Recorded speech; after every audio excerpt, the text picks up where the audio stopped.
Chapter 31, the State, Al-Imārah, Surah 42, 38. And their rule is by counsel among themselves, Surah 3, 158. Pardon them and ask protection for them and take counsel with them in affairs of state, Surah 4, 58. Allah commands you to make over trusts to those worthy of them, and that when you judge between people, you judge with justice, Surah 38, 26. O David, we have made thee a ruler in the land, so judge between people with justice and do not follow desire. Don't follow mere desire, whether it's yours or, the people's. Thy is in parentheses, so we can refer to both, can't we? Surah 2, 247.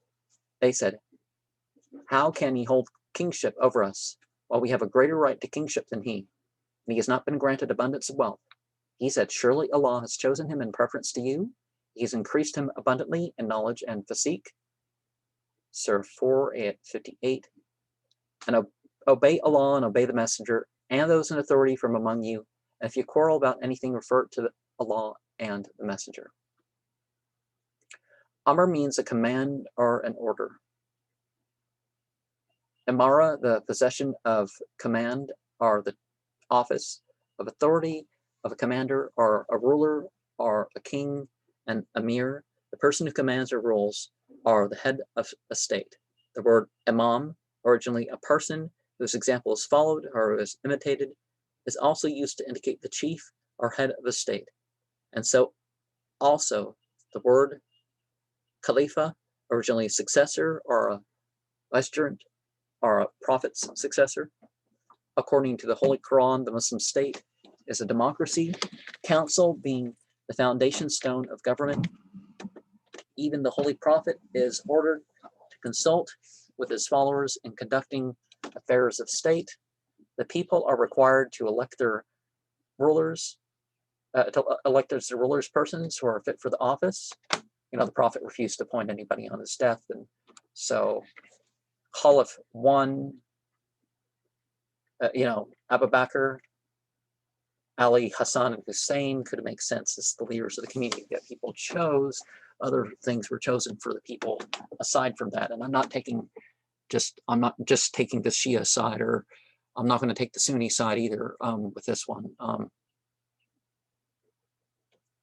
But fit people for the office, which would indicate that some of the people from the other methods would have counted too. Certainly Umar and Uthman.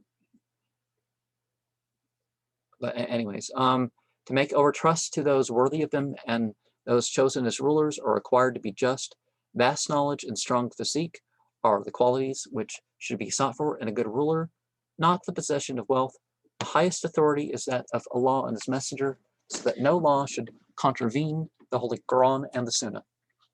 Hadith lays it down that government is needed for the good of the people, the king or head of state being as much responsible for the welfare of the people whom he rules as a father or mother, for the welfare of his or her children, or as a servant for the property entrusted to him. The people's responsibility to the state is to respect its laws and obey its orders, so long as they do not require disobedience to Allah and His Messenger. Opposition to the constituted authority or rebellion against it is not allowed, but the authority of the head of state may be disputed in extreme cases, and he may even be disposed. The Muslim state, founded by the Holy Prophet, chose the fittest man as his successor after his death, and it was agreed that the state should have a single head who should carry on government with the help of his counselors and ministers. The Khalifa was a paid servant of the state, like all other public servants. No public servant could accept gifts from the public. Those entrusted with carrying the work of government, including the head, were required to work for the good of the people, to be gentle to them, to lead simple lives, to be easily accessible, to be God-fearing, God regarding. I'm not sure if maybe the word taqwa, which is the same root as taqiyya, so taqiyya can't possibly be considered to be just some habitual lying to outsiders sort of thing. That doesn't make any sense. I've heard reference to the Yazidi using it that way, but to tax the different classes of people according to their capacity, to provide for those who could not earn, and to have as much regard for the rights of their non-Muslim subjects as for those of Muslimin. In its private capacity, the ruler was to be treated as any other individual Muslim. Ibn Umar reported, I heard the Messenger of Allah, peace and blessings of Allah be upon him, say, every one of you is a ruler, and every one of you shall be questioned about those under his rule.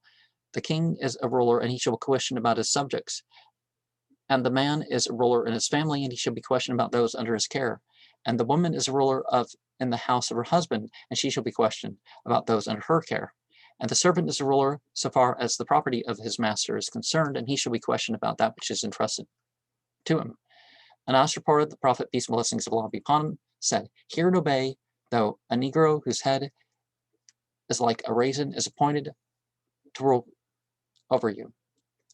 Now, so in other words, color doesn't matter. Now there are people with skin that sort of color, and raisin, per se, a really old person. There's the two oldest people in modern times, which some people are going to deny. A person, was the guy in Nepal who died at 142, and the other guy, like 256 or something, in China, outlived his grandchildren. And they showed through genetics and stuff that he was actually, you know, who he said he was, all that. They look like living mummies. They really did. But I'm thinking it's just referring to the color of the skin or something. The thicker, darker skin than the Arab skin. So in other words, none of that doesn't matter. It's just a descriptive thing. Ibn Umar reported, the Prophet, peace and blessings of Allah be upon him, said, to hear and obey the authorities is binding so long as one is not commanded to disobey God. When one is commanded to disobey God, he shall not hear or obey. Now, unlike America or someplace in Europe or something, systemic racism tends to be an issue in the Arab world. Definitely, of course, in Israel, it's the strongest. They don't like the brown and the black people in Israel too much. And the state actually allows stuff to go on. This is not the same thing as when there's laws and policies. But you can't legislate love. You can't legislate people's inner ethic. But certainly teaching it helps. To hear and obey authorities is binding so long as one is not commanded to disobey God. When one is commanded to disobey God, he should not hear or obey. See, and that goes with the government. It goes with family, whatever. Islam is not one of those faiths that say that a woman and the children should obey their parents, and a woman should obey the husband no matter what. Islam does not fall under that. Abu Hurairah, nard is a slave, even a slave is not required. And of course, Islam does not fight wars for slaves. It never did, never allowed that. Abu Hurairah reported, he heard the Messenger of Allah, peace and blessings of Allah be upon him, say, he who obeys me obeys Allah, and he who disobeys me disobeys Allah, and he who obeys the Amir obeys me, and he who disobeys the Amir disobeys me, and the Imam is an armor for protection. The battle is fought for his defense, and through him protection is sought. So if he commands the doing of duty to Allah and does justice, he has reward for it, and if he does otherwise, he shall suffer the evil consequences of it. Ali said, the Prophet, peace and blessings of Allah be upon him, said, obedience is due only in that which is good. Ibn Abbas said, peace and blessings of Allah be upon him, said, he who dislikes an order of his Amir should withhold himself from opposition, for he who rebels against the king by a span dies the death of Jahiliyyah. Now, in the historical sense, Ibn Abbas recorded the most Hadith. And he also had his own rulings like this. And there's a book I don't know if it's available in English or even if it's printed in Arabic, but it's well known that that he had a book. So he did have first generation stuff. So people who say that it wasn't until the third or the fourth generations or third and fourth centuries, the third through fifth centuries where they recorded these things, and it's like, no. And some stuff wasn't recorded till later. Some of the Sufi things did pass on stuff from disciplic succession, and some other groups did too.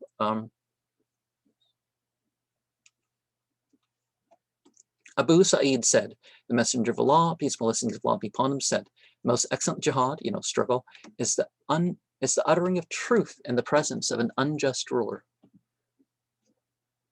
Ubadah ibn Samit said, the Prophet, peace and blessings of Allah be upon him, invited us, so we swore allegiance to him. And among the conditions which he laid down on us to follow was this, that he had a promise from us to hear and obey, whether we liked or disliked an order, and whether we were in adversity or ease, even if our rights were not granted, and that we should not dispute the authority of those entrusted with it, unless you see an act of open disbelief in which you have a clear argument from Allah. Now see, disbelief, the misbelief, the covering is shown by outer signs, not just inner things that we don't know about. Aisha reported the Messenger of Allah, peace and blessings of Allah be upon him, died, and the Ansar gathered together around Sa'id ibn Ubadah in the porch of Bani Sa'idah and said, there shall be an emir from among us, and an emir from among you, the Quraysh. Thereupon Abu Bakr and Umar and Abu Ubaidah went with them. And Umar intended to speak, but Abu Bakr asked him to remain silent. And Abu Bakr spoke, and he spoke with the most eloquent of all people. And he said in his speech, we, the Quraysh, are the emirs of you, the Ansar, are the wazirs. Thereupon Hubab ibn Mundir said, no, by Allah, we will not accept this. There shall be an emir from among us and an emir from among you. But Abu Bakr replied, no, we are emirs and you are wazirs. They, the Quraysh, are the most exalted of all Arabs in position and noblest of them as regards family, so swear allegiance to Umar or Abu Ubaidah. Umar said, rather, we swear allegiance to thee, for thou art our chief and the best of us, and the most beloved of us. To the Messenger of Allah, peace and blessings of Allah be upon him. So Umar took his hand and swore allegiance to him, and the people swore allegiance to him. So right there could have been some tribalist civil war thing. So a lot of the reasons why people didn't, like, when it was given to the, particularly after it was given to the people, the choice for the third time, the third and the fourth, per se, leaders of the community, up until the slaughter of Hussein, it was, the opposition was just, people were like, oh, we think our tribe should rule. While the other side was like, well, it's a principle thing. And it's more than just rulership. That's why Hassan is not regarded as, I'm not the cloth of it. Anas reported, he heard the second sermon of Umar when he ascended the pulpit, and this was the next day to that on which the Prophet, peace blessings of Allah be upon him, died. He said, but if Muhammad, peace and blessings of Allah be upon him, is dead, Allah has given you the light by which you may be guided with it. The Quran. Allah guided Muhammad, peace and blessings of Allah be upon him, and Abu Bakr is the companion of the messenger, peace and blessings of Allah be upon him, the second of the two. He is the fittest of the Muslimin to control your affairs, so get up and swear allegiance to him. So he swore allegiance and then did that, yeah. Some of them had sworn allegiance to him before this in the porch of Bani Sa'idah, and the masses swore allegiance to him when he was on the pulpit. Aisha said, when Abu Bakr was chosen as successor to the Prophet, he said, my people know the profession I followed was by no means lacking in supporting my family. And now I am occupied with affairs of the Muslimin, so the family of Abu Bakr will eat out of this public treasury, and he, Abu Bakr, will do the work for the Muslimin. Makal said, I heard the Prophet, peace and blessings of Allah be upon him, say, there is not a man whom Allah grants to rule the people, then he does not manage their affairs for good, but he will not smell the sweet odor of paradise.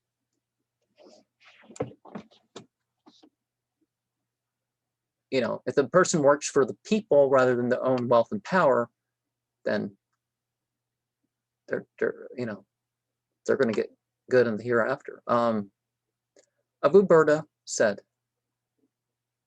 the messenger of Allah, peace and blessings of Allah be upon him, sent Abu Musa and Mu'adh ibn Jabal to Yaman, and he appointed each one of them to govern a part of Yaman, and he said Yaman was divided into two parts, and he said, be gentle to the people, and be not hard on them, and make them rejoice, and do not incite them to aversion. It is reported about Umar that when he appointed his governors, he laid down on them certain conditions. You shall not ride a horse that is not of Arabian breed. You shall not eat bread made of fine flour. You shall not wear fine clothes, and you shall not shut your doors against the needs of the people. If you do any of these things, punishment shall descend on you. Then he went forth with them to bid them farewell.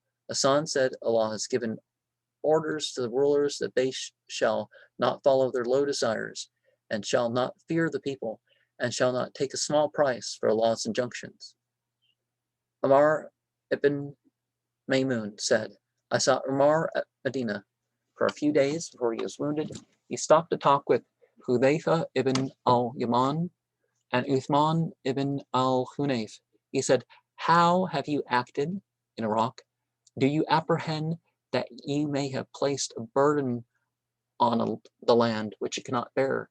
They said, we have placed on it a burden which it can easily bear. Then Umar said, if Allah keep me alive, I would certainly leave the windows of the people of Iraq so well provided for that they shall not need the help of anyone after me. And he said, to him who succeeds me, I enjoin as regards the early muhajirun, what's the plural in that narration? That he should respect their rights and protect their honor, and I enjoin him to be kind to the Ansar, receiving with approbation the deeds of those from among them who do good, and pardoning those from among them who do evil, and I enjoin him to do good to the dwellers of the town, for they are the supporters of Islam and the collectors of tribute, and the terror of the enemy, that nothing shall be taken from them save what they can spare, and that too with their assent. And I enjoin him to do good to the dwellers of the towns, for they are the support of Islam and the collectors of tribute, and the terror of the enemy, that nothing shall be taken from them save what they can spare, and that too with their assent.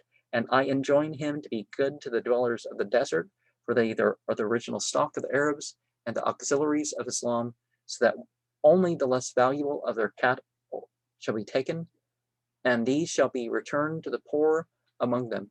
I enjoin him as regards those under the protection of Allah and the protection of his messenger. Peace and blessings of Allah be upon him, that the covenant made with them shall be fulfilled, and that battles shall be fought for their defense, and that they shall be burdened only with what they can bear. And I personally would have chosen something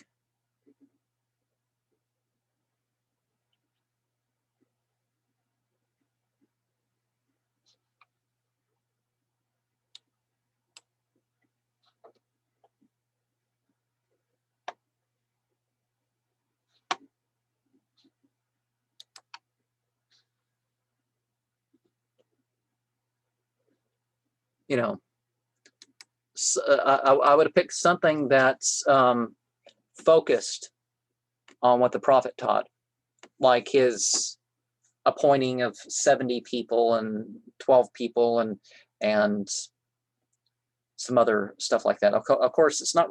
I can't say that it's required these certain numbers, but there are things more direct in terms of the Prophet's life, what he said to do after his death, that sort of thing. And I would have basically excluded all except what the Prophet Muhammad taught.